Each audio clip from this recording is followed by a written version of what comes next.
बिस्मिल्लाहिर्रहमानिर्रहीम। अस्सलाम वालेकुम। कैसे हैं आप सब लोग? उम्मीद है खैरियत से होंगे। आज मैं आपको बेसन की खंडलियाँ बनाना सिखाऊंगी। खंडलियाँ तो आप लोगों ने बहुत तरीके से खाई भी होंगी और बनाई भी होंगी। आज मैं आपको नए और आसान तरीके से बनाना सिखाऊंगी। सबसे पहले एक पैन में 2 कप पानी डालें।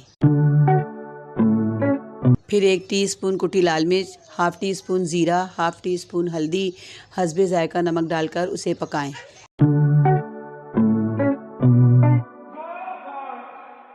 जब पानी में उबाल आ जाए तो 1 प्याली बेसन डालकर जल्दी जल्दी मिक्स करें ताकि गुठलियाँ ना बने।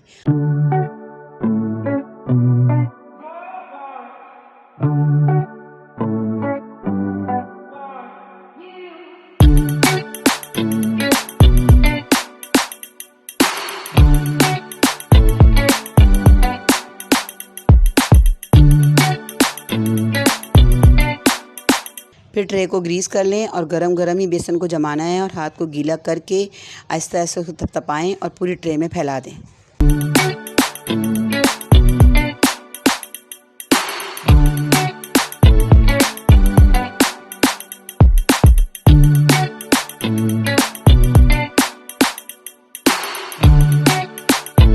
जब 5-10 मिनट बाद बेसन ठंडा हो जाए और देखें कि जमने लगा है तो छुरी की मदद से इसकी टुकड़ियाँ बना लें।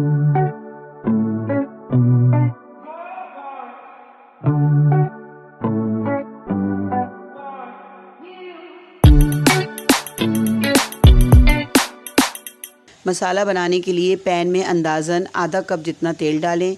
फिर जब तेल गर्म हो जाए 1 चम्मच ज़ीरा, 10 से 12 अदद कड़ी पत्ते, आधा चम्मच हल्दी, 1 चम्मच कुटी लाल मिर्च, नमक हस्बे ज़ायका और 2 चम्मच लहसुन अदरक का पेस्ट डालकर अच्छी तरह उसे भूनें।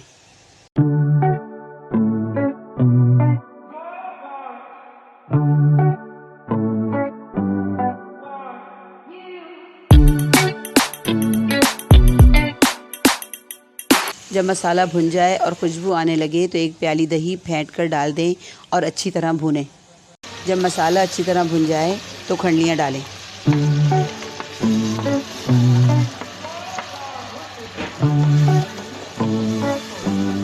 फिर उसके बाद जिस पैन में हमने खंडलियाँ बनाई थी उस पैन को पानी से अच्छी तरह खंगाल कर 1 प्याली में निकाल लें। फिर उस पानी को मसाले में शामिल करें। फिर मज़ीद 1 कप पानी और डालें और उसे ढककर थोड़ी देर पकाएं। 5 मिनट बाद ढक्कन हटाएं और कसूरी मेथी हाथ में मसल कर अच्छी तरह डालें उसके अंदर और चूल्हा बंद कर दें। लीजिए, मज़ेदार खंडलियाँ तैयार हैं। उम्मीद है आपको ज़रूर पसंद आई होगी। मिलते हैं नेक्स्ट वीडियो में। अल्लाह हाफ़िज़।